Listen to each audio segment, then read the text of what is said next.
G'day, welcome to Todd's Kitchen. Today's lovely dessert has its origins from the Middle East. So join me today as we make a lovely baklava.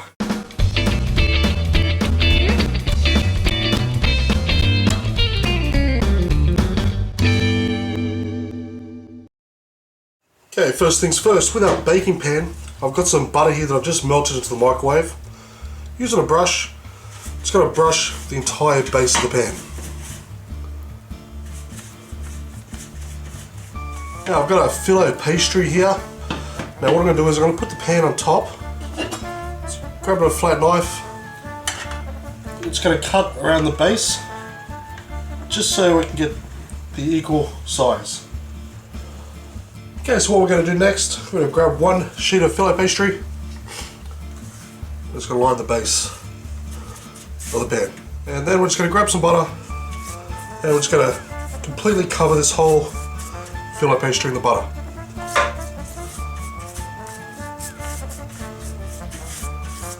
Okay, once that's done, we're going to move on to the next sheet. And we're going to do this for 8 sheets for the base. So 8 sheets on the base. And just butter in between each one. Next, I've got a mixture of walnuts and pistachios that I've just put through the food processor, just to get this nice consistency, powdery consistency, just like this. So what we're going to do is evenly spread that mixture right across the Filo Pastry. And just use your hands. Just going to even it out, just like so. Once it's nice and even, just a light push down, not too hard, just a light, very light push down. Just so it's firm, but not rock hard. Next we're going to grab some more Filo Pastry, and what we're going to do is, be careful this stuff dries out pretty quickly.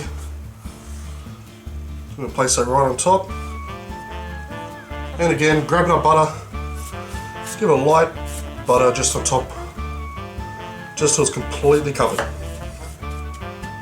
Okay, once done, we're going to do this another 5 times. So a total of 6 sheets on top. So 8 on the bottom, 6 on top.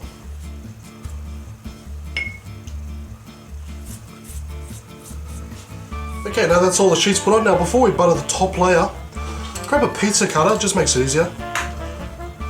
We're going to cut right down to the base.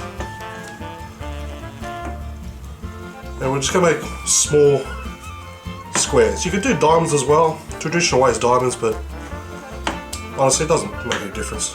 If you want to go for that diamond look, that's completely up to you. Now once you cut all your squares, grab some more butter. It's going to get a light buttering just on top.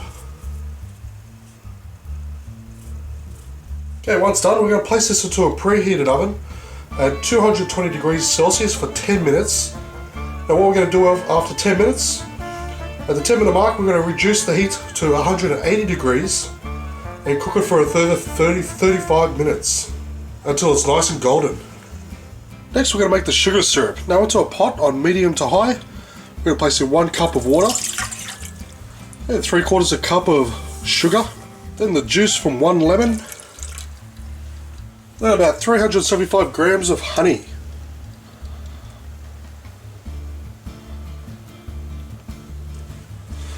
And once in, we're going to give it a good stir. Now we're going to bring this up to a boil. And once it starts boiling, we're going to lower the temperature to a nice simmer for about 20 minutes. Okay, now that the syrup has been brought to a boil, so what we're going to do now is turn it down to low, and we're going to let it simmer, just simmer, for 20 minutes. Okay, so I've just taken our baklava out of the oven. It's still very, very warm. But it's all nice and crispy and it's cooked all the way through. So what I'm going to do now is I'm going to grab our syrup, which I've just also taken off the stove, and we're just going to slowly pour it on top. Very slowly.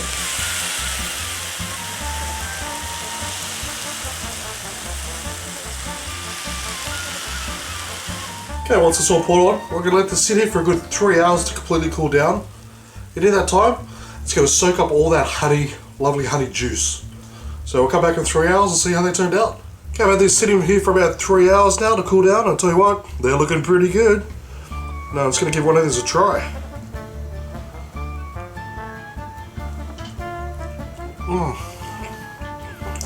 Oh yeah, oh, that's really, really good. Really good.